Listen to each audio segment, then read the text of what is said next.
60세에 정년퇴직하고 국민연금이 65세에 나온다면 그 사이 5년의 소득 공백, 즉 소득 크레바스를 어떻게 버텨야 할까요? 이건 먼 미래 이야기가 아니라 바로 우리 앞에 닥친 현실입니다. 한 언론 보도에 따르면 법정 정년과 연금 수급 연령이 이렇게 불일치하는 나라는 OECD 국가 중 우리나라가 유일하다고 합니다. 우리는 지금 다른 나라 은퇴자들은 겪지 않는 특별하고도 혹독한 시험대 위에 서 있습니다. 더 냉정한 현실은 우리가 60세 정년마저 채우기 어렵다는 사실입니다.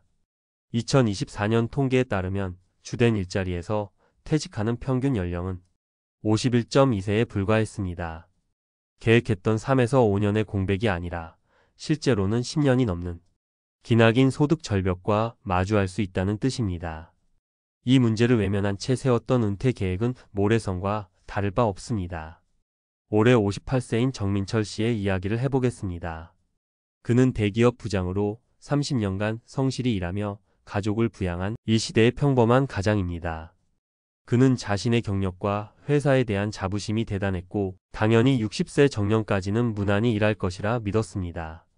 그의 계획은 소박했습니다. 60세에 퇴직하고 퇴직금으로 3년 정도 버티면 63세부터는 국민연금이 나오니 큰 문제는 없으리라 생각했습니다. 막연한 불안감은 있었지만 어떻게든 되겠지라며 애써 외면했습니다. 하지만 회사는 희망퇴직의 칼날을 꺼내들었고 정 씨는 차갑게 등 떠밀리듯 회사를 나와야 했습니다. 손에 쥔 퇴직금 1억 3천만 원. 이는 지난 30년의 위로금이자 남은 인생의 유일한 버팀목이었습니다. 갑작스러운 퇴직에 그는 당황했고 가장으로서의 책임감에 밤잠을 설쳤습니다. 정 씨는 곧바로 재취업 시장에 뛰어들었습니다. 하지만 과거의 명함은 휴지 조각에 불과했습니다. 몇 달간의 구직 활동 끝에 그가 겨우 얻은 자리는 중소기업의 과장직. 월급은 과거의 절반도 되지 않았고 자신보다 한참 어린 파트장에게 보고해야 했습니다. 그는 매일 아침 자존심을 억누르며 출근했습니다. 하지만 줄어든 수입으로는 자녀의 대학 등록금과 생활비를 감당할 수 없었고 결국 그는 퇴직금 통장에 손을 대기 시작했습니다. 댐에 작은 균열이 생기기 시작한 것입니다. 그렇게 3년 후 회사는 경영 악화를 이유로 그에게 또다시 퇴사를 통보했습니다. 정 씨는 세상에 완전히 버려진 듯한 절망감에 휩싸였습니다. 이제 그를 받아줄 곳은 어디에도 없어 보였고 그 많던 퇴직금은 어느새 절반 이상 줄어들어 있었습니다. 희망의 불씨가 완전히 꺼져버린 순간이었습니다. 더 이상 버틸 힘이 없었습니다. 당장 다음 달 카드값과 관리비가 눈앞을 가렸습니다. 결국 정 씨는 국민연금공단을 찾아가 평생 30% 감액된 연금이라는 독이 든 성배를 마실 수밖에 없었습니다. 원래 월 150만 원을 받을 수 있었던 그의 연금은 월 105만 원으로 쪼그라들었습니다. 그는 당장의 위기를 넘겼지만 남은 평생을 후회와 가난의 그림자 속에서 살아가야 한다는 생각에 눈앞이 캄캄해졌습니다. 자, 지금까지 우리는 정민철 씨의 안타까운 실패를 살펴봤습니다. 하지만 지금부터가 진짜 중요합니다. 왜 이런 일이 벌어졌고 우리는 어떻게 이 비극을 피할 수 있을까요? 정민철 씨의 실패는 개인의 문제만이 아닙니다. 최근 정년 연장이 사회적 화두가 된 이유를 보면 그 구조적 문제를 알 수 있습니다. 한 언론사 설문조사에서는 직장인들이 주 4.5일제보다 정년 65세 연장을 더 시급한 과제로 꼽았습니다. 이는 소득 공백이 단순한 불편을 넘어 생존의 문제로 다가왔다는 뜻입니다. 심지어 가장 안정적이라 여겨졌던 공무원 사회마저 정년퇴직 후 소득이 없는 참담한 현실을 토로하며 정년을 65세로 연장해달라는 국회 국민동의 청원을 시작했습니다. 이처럼 직종을 불문하고 모두가 겪는 소득 크레바스는 이제 외면할 수 없는 사회 전체의 문제가 되었습니다. 또 다른 원인은 심리적 함정입니다.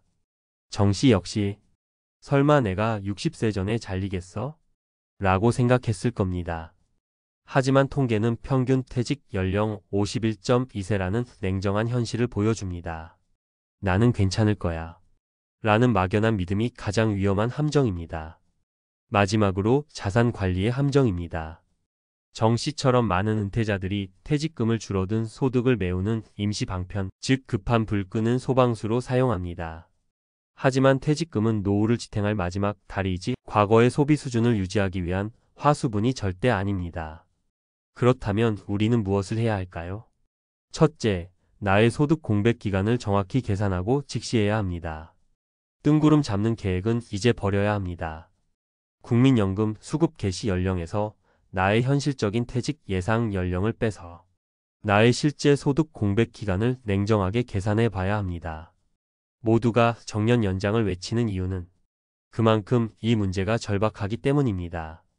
우리도 이 문제를 남의 일이 아닌 나의 문제로 정면으로 마주해야 합니다. 둘째, 퇴직금은 IRP 계좌로 옮겨 댐을 쌓아야 합니다. 정 씨가 퇴직금을 IRP 계좌에 넣어두었다면 그렇게 쉽게 생활비로 사라지는 일은 막을 수 있었을 겁니다. 퇴직금은 받자마자 즉시 개인형 퇴직연금 IRP 계좌로 이전해야 합니다. IRP는 내 소중한 노후 자금을 함부로 꺼내 쓰지 못하도록 막아주는 강력한 댐 역할을 합니다. 또한 IRP 계좌는 과세 이연과 세금 절감이라는 엄청난 혜택을 줍니다. 이는 국가가 마련해준 합법적인 절세 혜택이자 스스로를 지키는 최소한의 안전장치입니다. 셋째, 브릿지 잡 개념으로 접근해야 합니다.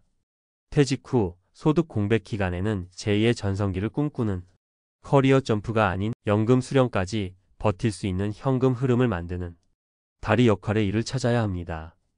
눈높이를 낮춰 월 150에서 200만 원이라도 꾸준히 벌 수 있다면 섣불리 퇴직금을 깨거나 정 씨처럼 비극적인 선택을 하는 상황을 막을 수 있습니다. 마지막으로 연금 수령이라는 최후의 카드를 신중하게 사용해야 합니다. 조기 노령연금은 평생 후회할 수 있는 독이 든 성배입니다. 정말 피치 못할 상황이 아니라면 절대 선택해서는 안 됩니다. 오히려 1에서 2년이라도 더 버틸 여력이 있다면 연금 수령을 늦추는 연기연금을 적극 고려해야 합니다. 1년 늦출 때마다 연금액이 7.2%씩 복리로 늘어납니다. 5년을 늦추면 36% 더 많은 연금을 평생 받을 수 있습니다. 기다림이 가장 강력한 재테크가 되는 순간입니다. 퇴직 후 5년 이 소득 크레바스는 정부가 해결해 주기만을 기다릴 수 없는 바로 내 앞에 놓인 현실입니다. 어떻게 되겠지라는 막연한 희망은 가장 위험한 적입니다. 하지만 오늘 정민철 씨의 안타까운 이야기를 통해 이 구조적 함정을 명확히 인지하고 구체적인 전략을 세운다면 우리는 이 위험한 계곡을 무사히 건널 수 있습니다. 두려워하는 데서 그치지 말고 오늘 당장 나의 소득 공백 기간을 계산해 보십시오. 그리고 그 시간을 어떻게 건널지 나만의 다리를 설계해 보십시오. 준비된 사람에게 위기는 오히려 기회가 될 수 있습니다. 여러분의 현명한 준비를 진심으로 응원합니다. 오늘 영상이 여러분의 노후 준비에 작은 등불이 되었다면 구독과 좋아요, 알림 설정으로 저희 채널에 힘을 보태주시기를 부탁드립니다. 또한 오늘 내용에 대해 여러분은 어떻게 생각하시는지 비슷한 고민을 하고 계신 분이 있다면 댓글로 여러분의 소중한 의견을 남겨주세요. 함께 고민하고 지혜를 나눌 때 우리는 더 나은 길을 찾을 수 있습니다. 감사합니다.